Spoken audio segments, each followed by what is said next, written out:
आज विशेष चर्चा करेंगे केजरीवाल पर ही, क्योंकि पहले मनीष सिसोदिया, फिर संजय सिंह और अब अरविंद केजरीवाल का नंबर आ गया है जो कि ईडी के गिरफ्त में है।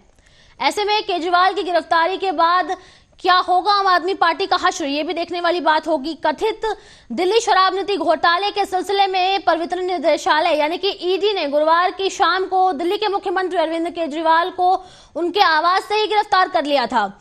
केजरीवाल को ईडी हेडक्वार्टर में ले जाया गया, जहां उन्होंने रात बिताई है। ये घटनाक्रम में ईडी के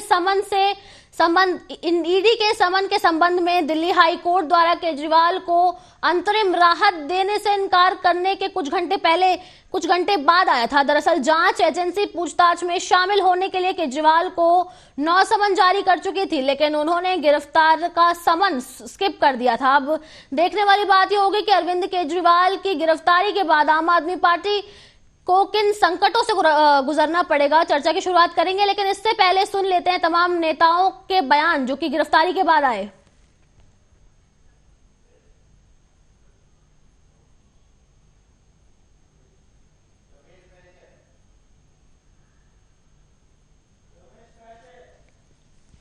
अब इसी विषय पर हमारे साथ रमेश ठाकुर मौजूद है, जो हमें इस विषय पर जानकारी देंगे। रमेश, दिल्ली में इस वक्त भूचाल सा आ गया है, राजनीति में एक बहुत बड़ा तूफान सा नजर आ रहा है दिल्ली में।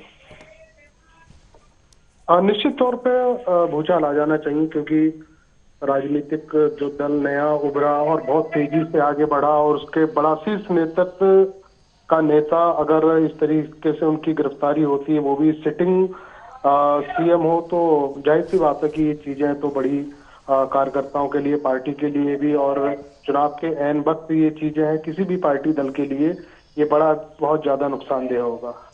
बिल्कुल, ये कोई छोटी मोटी गिरफ्तारी नहीं है। सिटिंग में एक सीएम को उठाया गया है और इससे पहले भी हेमंत सोरेन को गिरफ्तार किया गया था। तो लगातार बीजेपी, जिनसे हो सकता है बीजेपी को जिनसे खतरा हो, उन नेताओं को वो ईडी की गिरफ्त में डाल रही हो, ईडी उसे गिरफ्तार कर रही हो। नहीं, बिल्कुल जो चुनाव है 2024 लोकसभा का, वो बिल्कुल एकदम सपाट पिच पे ये खेलना चाह रहे हैं कि कोई भी विपक्ष मुकाबला के लिए हमारे सामने ना हो।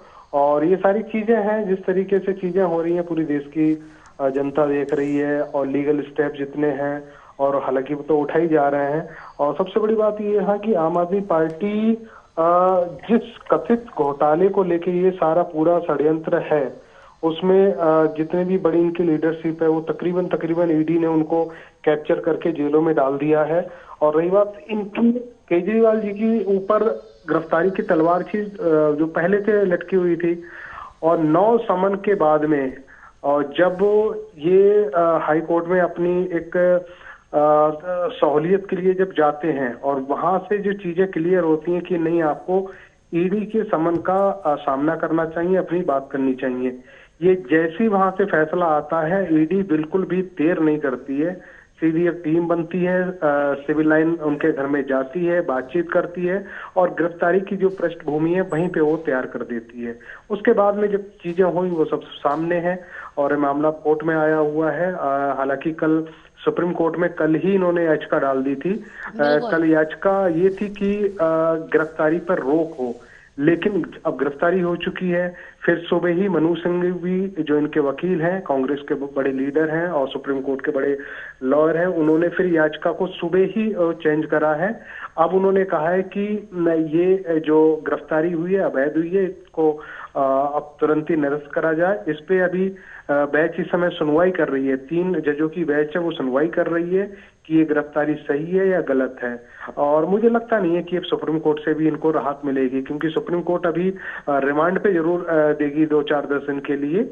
और ये मान के चलो होली जो है इनकी ईडी या तिहाड़ जेल में ही केजरीवाल जी की मनने वाली है। बिल्कुल रमेश, ऐसा हो सकता है, लेकिन एक बड़ा सवाल ये होता है खड़ा कि अगर केजरीवाल इसी तरीके से जेल में रहेंगे तो आखिर आम आदमी पार्टी के भविष्य का क्या होगा? क्या दिल्ली में नया सीएम आएगा? हालांकि अतिशी ने इस पर बयान दिया है, उन्होंने ऐसा कहा है कि वो सीएम थे और रहेंगे हमेशा। तो एक संकेत उनकी तरफ से है कि हो सकता है कि जेल के अंदर से ही वो चुनाव लड़े और सारे सरकारी कामों को देखे, दिल्ली में जो जितने भी वो कार्य करवाते हैं, या फिर दिल्ली में जो कुछ भी राजनीतिक घटनाक्रम है या कुछ भी ऐसा राजनीतिक मोड़ आता है।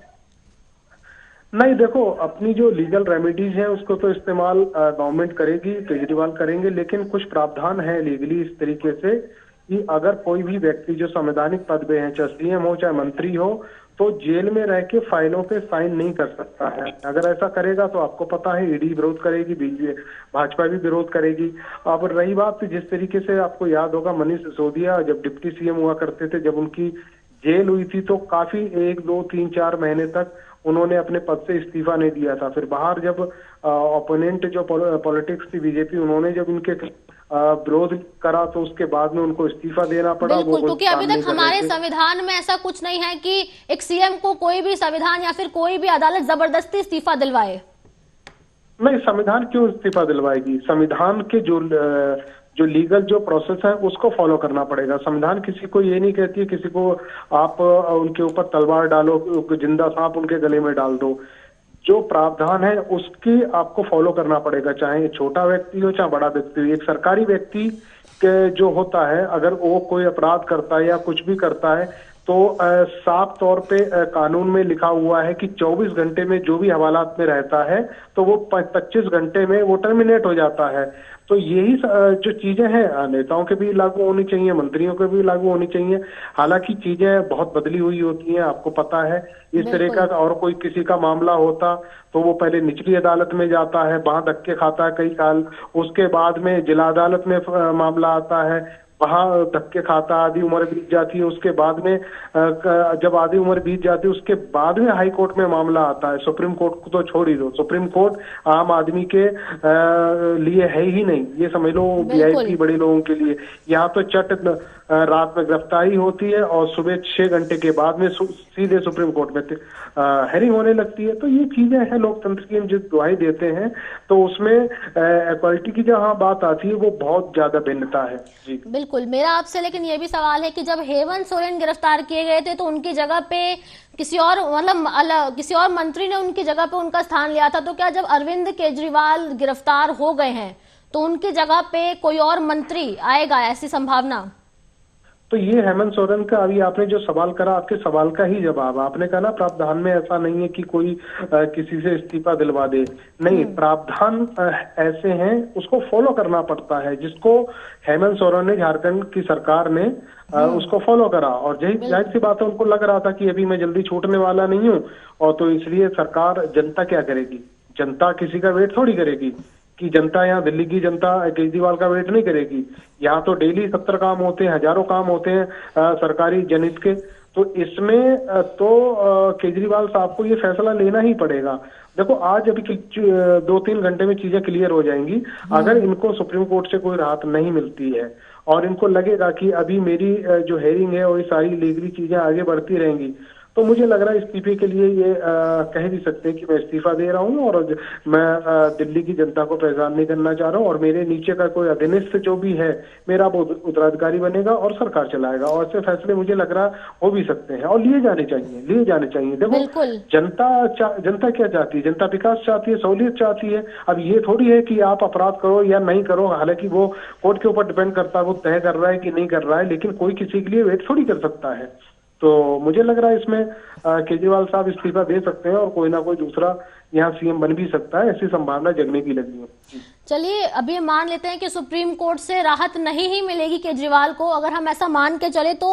लेकिन जब आतिशी से, मतलब आतिशी का बयान एक सामने आया था, मंत्री आतिशी का, उन्होंने कहा था कि बीजेपी को जो करना है कर ले, वो अरविंद केजरीवाल के विचारों से कभी मिल नहीं सकती है। मतलब वो अरविंद केजरीवाल की किस विचारधारा के बारे में बात कर रही थी? देखो, विचारों की तो सभी दुहाई देते हैं, कोई पॉलिटिकल पार्टी ऐसी नहीं जो विचारों की दुहाई नहीं देते। मायावती कहती हैं हम सर्वधर्म सम्मान की बात करते हैं, लेकिन जब उनकी ग्राउंड पे अगर राजनीति देखो, वो दलितों के आसपास ही घूम के सिमट के चली जाती है।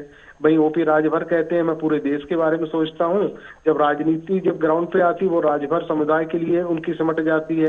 तो ऐसी सारी दलों का अपना एक समूह बना हुआ है।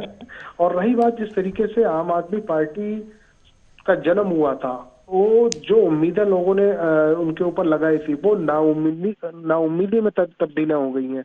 वो इसलिए हो गई है, नाउम्मीदी होना जरूरी भी है, क्योंकि जिस सरकार और जिस पार्टी जो आंदोलन से निकली हुई है वो ये कहती मैं फलाने पार्टी से कभी भी समझौता नहीं करूंगा, बच्चों की कसम खाते हैं, उन्हीं के साथ पास जाके आप लोग अपना गठबंधन की राजनीति करती हो।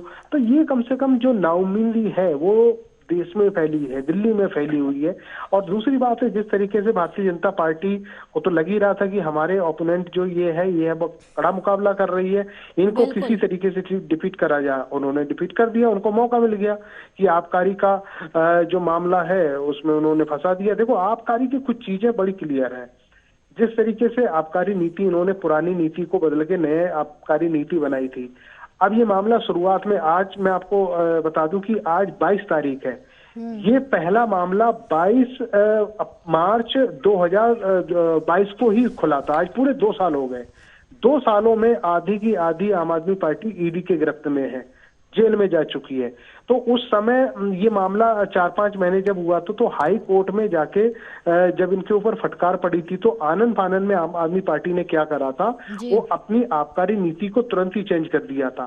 सच यहीं से उस समय गहरा गया था, कोर्ट में भी और बाहर भी, कि जब आप ये कहते हो कि आबकारी जो नीति है वो बिल्कुल सही है, ठीक है, अगर ठीक है तो आपने उसको चेंज क्यों कर दिया। चीजें यहीं से बदलनी शुरू हो गई थी जी।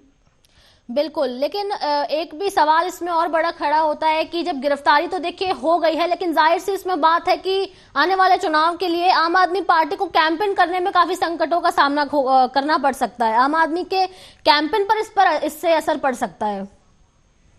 इसमें कोई राय नहीं है। चुनाव बिल्कुल दहलीज पे है और पहला जो चुनाव है 20 तारीख को होना है और उससे पहले ही नामांकन की प्रक्रिया भी स्टार्ट हो गई है।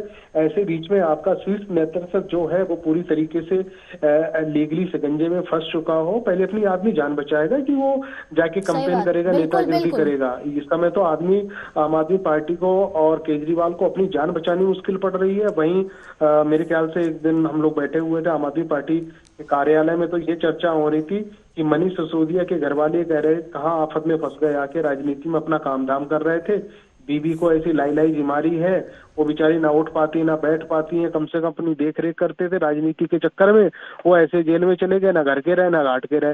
तो ऐसे ही स्थिति इन लोगों के राजनीति में आकर इन्होंने अपने पैर पे कुल्हाड़ी मारी, एक तरीके से अपने ही पैर पे कुल्हाड़ी मारी। और बीजेपी अब जब गिरफ्तार हो गए हैं अरविंद केजरीवाल, तो इसका पूरा लुत्फ है जो बीजेपी उठाएगी, क्योंकि बीजेपी को कहीं ना कहीं ऐसा लगता था कि दिल्ली में आम आदमी पार्टी मजबूत है और वो एक बड़ा कॉम्पिटिशन हो सकता है। नहीं, लुत्फ भारतीय जनता पार्टी ही नहीं उठा रही है। लुत्फ यहाँ पे सबसे ज्यादा अगर उठा रही है हिडन तरीके से, वो कांग्रेस उठा रही है। बेशक उनके साथ में गठबंधन है, 4-3 के फॉर्मूले पे दिल्ली में वो लोकसभा चुनाव लड़ रहे हैं, लेकिन जो घात आम आदमी पार्टी ने सबसे पहले दिए हैं वो कांग्रेस को दिए हैं। उनकी सरकार खा गए, उनकी पूरा संगठन निकल गए यहाँ पे दिल्ली में, और जहां तक जो चुनाव होते हैं वहां पे भी उन्होंने संगठन की ऐसी तैसी मार दी। तो भारतीय जनता पार्टी से ज्यादा कांग्रेस के नेता खुश हैं। वो बोल कुछ नहीं रहे, वो अलग बात है, लेकिन अंततोगत्वा अगर आप देखो सही तस्वीर जो पर्दे के पीछे छिपी हुई है, आप पत्रकार हो, पत्रकार अगर ढंग से देखे तो ये चीजें निकल के आ रही हैं। कांग्रेस के जो नेता हैं वो इस समय पूरे गिल्ली डंडा उड़ा रहे हैं और होली पे से पहले एक दूसरे को रंग लगा रहे हैं खुशी में। तो उनको सबसे ज्यादा खुशी हो रही है। लेकिन सूत्रों के हवाले से ऐसी खबर आई है कि राहुल गांधी मिलने जा सकते हैं उनके परिवार वालों से। देखो, ये तो होगा, ये राजनीतिक ड्रामाबाजी। बिल्कुल, ये तो होगा, क्योंकि अब सीट शेयरिंग का जो उनका मामला था रमेश जी, उनका जो सीट शेयरिंग का जो मामला था वो एकदम फिक्स बैठ चुका है। तो अब तो ये होगा ही कि वो मिलने के लिए जाएंगे उनके परिवारजनों से या अरविंद केजरीवाल से। अब वो है ना, अब इस समय मजबूरी है, गठबंधन की राजनीति में है और गठबंधन आपको आगे चलाना है, सीट शेयरिंग हो चुकी है। तो ऐसे में गठबंधन के नेता के ऊपर कोई आपत्ति आ रही, कोई दिक्कत हो रही है, तो दूसरा नेता तो लाजमी है, उनको जाना चाहिए और जाएंगे भी। और इसमें कोई उसमें एक नहीं जाएंगे तो मैसेज गलत हो जाएगा ना, फिर दूसरी पार्टी ये कहेगी ये लोग बुरे वक्त में राहुल गांधी पीछे हट गए। हालांकि कांग्रेस के माथे पर वैसे शिकन दिख नहीं रही है। क्यों दिखेगी? एक बात बताओ, आपके घर के बगल में जो है वो डेली आपके घर पे ऊपर कूड़ा फेंकता हो और किसी दिन उसको एमसीडी वाले उठा के ले जाए, तो आपको खुशी होगी ना अंदर खाने। बेशक आप बाहर निकल के ये कहो क्या नाम पड़ोसी के नाते कि नहीं ये गलत हुआ, लेकिन मन में तो खुशी होगी कि यार डेली हमारे ऊपर गंदगी डालता था, अच्छा हुआ। बिल्कुल। अभी से सुप्रीम कोर्ट अभी टाइमिंग आ चुकी है कि 2:30 बजे तक अर्जेंट हायरिंग का जो मंजूरी है सुप्रीम कोर्ट ने एक्सेप्ट कर लिया है। तो क्या आपको लगता है कि सुप्रीम कोर्ट इनकी जैसे अर्जी मान ली है कि अर्जेंट हायरिंग की, तो क्या राहत मिलेगी अरविंद केजरीवाल को सुप्रीम कोर्ट की तरफ से? देखो, बिल्कुल राहत नहीं मिलेगी। 9 ईडी के समन गए हुए जिन पे इन्होंने जवाब नहीं दिया है। आज सिर्फ क्लियर है यही होगा, सुप्रीम कोर्ट ये कहेगी, इनको रिमांड देगी 2-4-10 दिन के लिए। उस रिमांड पे अगर जो चीजें खुदवा लेती हैं, निकलवा लेती हैं मुंह पे, तो उसके बाद ही ये अगली हेयरिंग पे ही इसके डिस्कशन हो पाएगा। आज राहत मिलने की संभावना नहीं। फौरी तौर पे अगर कोई राहत मिल जाए वो अलग की बात है, लेकिन वो डीपली कोई ऐसी राहत इनको मिलने वाली नहीं है। बिल्कुल सही बात है। लेकिन कई जो नेता है आम आदमी पार्टी के, उनका ऐसा कहना है कि अब जांच एजेंसियों के दम पर ही चुनाव लड़ेगी बीजेपी। वो तो चीजें दिख रही हैं, इसमें कोई कहने वाली बात नहीं है ना। आप अभी देखो, नारायण राणे हो गए, हेमंत शर्मा हो गए और शुभेंदु अधिकारी हो गए, ऐसे 4-5 जो बड़े बड़े नाम थे जिनके ऊपर भ्रष्टाचार के बहुत बड़े एलिगेशन थे, वो भाजपा में आ गए।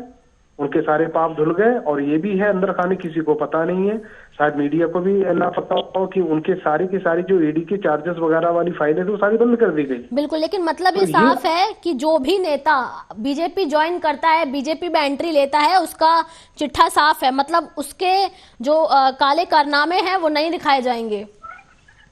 हाँ, तो वो तो है ही। जो भी भ्रष्टाचारी भाजपा में चले, के पास एक वॉशिंग मशीन है जिसमें निरमा पाउडर डाल के अंदर डाल के उसको धो देते हैं और सब साफ हो जाते हैं।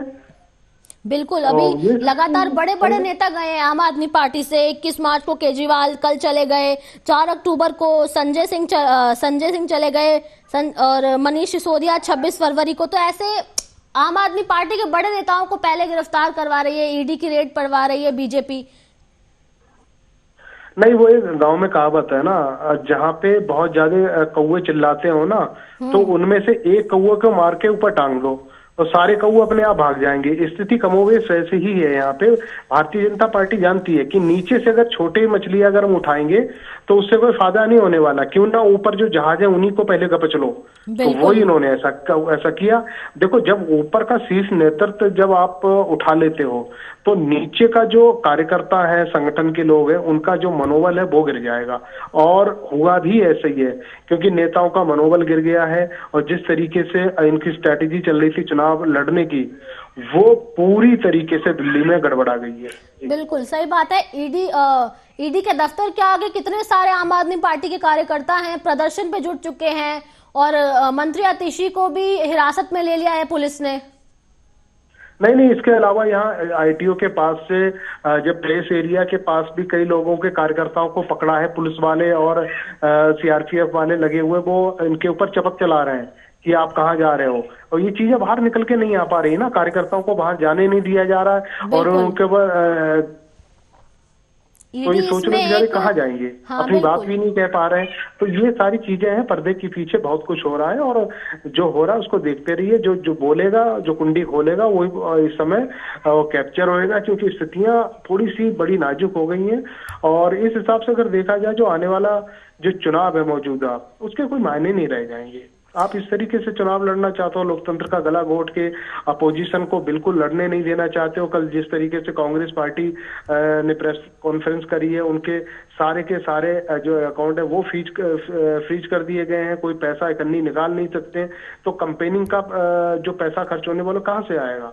ये सारी चीजों को देखते हुए बिल्कुल, हालांकि सिर्फ बीजेपी ऐसा चाहती है कि एकदम कांग्रेस मुक्त भारत या फिर जितने भी विपक्ष मुक्त भारत हो जाए, लेकिन कहीं ना कहीं अगर ये भी देखा जाए तो जो आम जन की आवाज है वो विपक्ष भी उठा सकता है। अगर विपक्ष इतना मजबूत हो तो वो आम जन की आवाज उठा सकता है। हाँ, तो उठा तो रहे थे। जो संजय सिंह क्या कम उठाते थे, संजय राउत क्या कम उठा रहे थे। और जैसे उन्होंने उठाना शुरू कर, पहले संजय राउत को घर से कैप्चर कर लिया, उसके बाद संजय सिंह को उठा लिया, फिर हेमंत सोरेन को उठा लिया, फिर केजरीवाल इनकी पार्टी करती थी उनको भी उठा लिया। और जो ज्यादा चिल्ला रहे थे या तो उनको पार्टी में बुला लिया, नहीं तो उनको अंदर कर दिया गया। ये सब चीजें बिल्कुल। और इन सब के बीच में ईडी भी काफी एक्टिव मोड में नजर आ रही है। कैविएट दाखिल किया उन्होंने कोर्ट में कि ये कैविएट मतलब कि जब भी सुनवाई हो तो उससे पहले ईडी का भी पक्ष उसमें हो, ईडी भी अपना पक्ष रख सके। ये नई चीजें दिखाई दे रही हैं, सब कुछ, सब चीजें नई, सब स्क्रिप्टेड चीजें हैं ये सारी। बताओ कैविएट का क्या मतलब बनता है? आपकी चीज गई है कोर्ट, सुप्रीम कोर्ट है, ये कोई छोटी अदालत नहीं है। सुप्रीम कोर्ट कोई सिंगल जज की बेंच नहीं देख रही है, ये 3, 4, 5 ये सारी 5 जो सदस्यीय बेंच वो देख रही है। तो उसमें कैविएट का कोई मायने नहीं रखता है, क्योंकि 5 जजों की सहमति जो होती है वो आम सहमति होती है। जो फैसला लिया जाता है संवैधानिक तौर पे लिया जाता है, लीगली लिया जाता है, इसमें कोई हवा हवाई नहीं होती है। कैविएट का मतलब होता है छोटा अगर कोई मामला है उसमें ये कहा जाता है कि दोनों को पक्षों को सुना जाए। ईडी की चार्जशीट पहले ही दायर है, ईडी की सारी जो प्रूफ जो एविडेंस वगैरह है उन्होंने तो डिजिटल इस बार प्रूफ दिए हैं, वो सारी चीजें, तो कैविएट का कोई मतलब नहीं बनता है जी। चलिए रमेश जी, बहुत बहुत धन्यवाद आपका हमारे साथ इस विषय पर जुड़ने के लिए और तमाम जानकारी देने के लिए। ये पहली बार हुआ है कि एक सिटिंग चीफ मिनिस्टर को केंद्र सरकार द्वारा गिरफ्तार किया गया है। ये भारत के लोकतंत्र के इतिहास में पहली बार हुआ है कि लोकसभा की चुनाव की घोषणा के बाद एक नेशनल पार्टी के नेशनल कन्वीनर को गिरफ्तार किया गया है। कानून अपना काम कर रहा है और जो भी कानून सम्मत प्रक्रिया है वो पूरे देश में सबके लिए लागू है और न्यायालय का निर्णय है। इस पर पूरी तरीके से जो कानूनी तरफ से विषय है वो होगा, लेकिन भ्रष्टाचार के खिलाफ जो भी लोग उसमें लिप्त है उस पर जो न्यायिक एजेंसियां है, न्यायिक प्रक्रिया उसके अंतर्गत काम है। रात को सुप्रीम कोर्ट अरविंद केजरीवाल को अरेस्ट किया, एनफोर्समेंट डायरेक्टरेट ने ऑफिस में रखा और अरविंद केजरीवाल ने सुप्रीम कोर्ट में मूव किया। कैसे देख रहे हैं जो कल घटना? ये तो होना ही था। ये तो जो जब शुरुआत हुई थी ना, तो हमने कहा था पिक्चर अभी बाकी है, तो पिक्चर सामने आ रही है। इन्होंने जो भी चुनाव लड़ना चाहता है, जो भी एक दल का नेतृत्व संभालता है, उनको ये अरेस्ट करेंगे। अभी देखो उन्होंने कविता को कर लिया, पहले हेमंत सोरेन को करा, अब केजरीवाल जी को कर लिया, अब राघव चड्ढा की बारी है ना। और उसके अगर नीतीश कुमार जी अगर इनके साथ दोबारा नहीं जाते तो हो सकता है कि वहां भी कुछ ऐसा होता। मैं आम आदमी पार्टी के अलग अलग नेताओं का, खास करके आतिशी जी का, गोपाल राय जी का, सौरभ भारद्वाज जी का, इन सबका वक्तव्य सुन रहा हूं। ये कह रहे हैं कि अरविंद केजरीवाल इंसान नहीं, ये विचार है। ये इंसान नहीं, ये विचार है। दरअसल ये विचार नहीं, ये राजनीति का दुराचार है और राजनीति में दुष्प्रचार है। और विचार तो है, विचार यही है कि हम करेंगे जमकर भ्रष्टाचार। दिल्ली में इस वक्त राजनीतिक भूचाल आया है। कांग्रेस पार्टी इस वक्त बिल्कुल भी एक्शन मोड में नहीं नजर आ रही है, लेकिन वहीं आम आदमी पार्टी के कार्यकर्ता और तमाम बड़े नेता एक्शन मोड में नजर आ रहे हैं, सड़कों पर प्रदर्शन कर रहे हैं। बता दें आपको कि ईडी के दफ्तर के बाहर भी, आईटीओ रोड पर भी पुलिस की नाकाबंदी हो गई है। धारा 144 दिल्ली में लागू कर दी गई है, क्योंकि प्रदर्शन इतना जोरदार किया जा रहा है कि जनता को और जो कार्यकर्ता हैं आम आदमी पार्टी के, उनको रोकना बहुत मुश्किल हो गया है। अब इसमें सबसे बड़ी बात यह है कि अगर सीएम केजरीवाल को हिरासत में लिया है और उसके बाद उनको जमानत नहीं दी गई या फिर सुप्रीम कोर्ट से भी उनको राहत नहीं मिली, तो आखिर अगला जो सीएम होगा वो कौन होगा दिल्ली का, इस पर हमारी नजर बनी रहेगी और हर बड़ी खबर पर हम आपको अपडेट देते रहेंगे। अब वक्त हो चला है अब सभी लोगों से अलविदा लेने का। ऐसी खबरों को विस्तार में देखने के लिए देखते रहिए आर्या न्यूज। नमस्कार।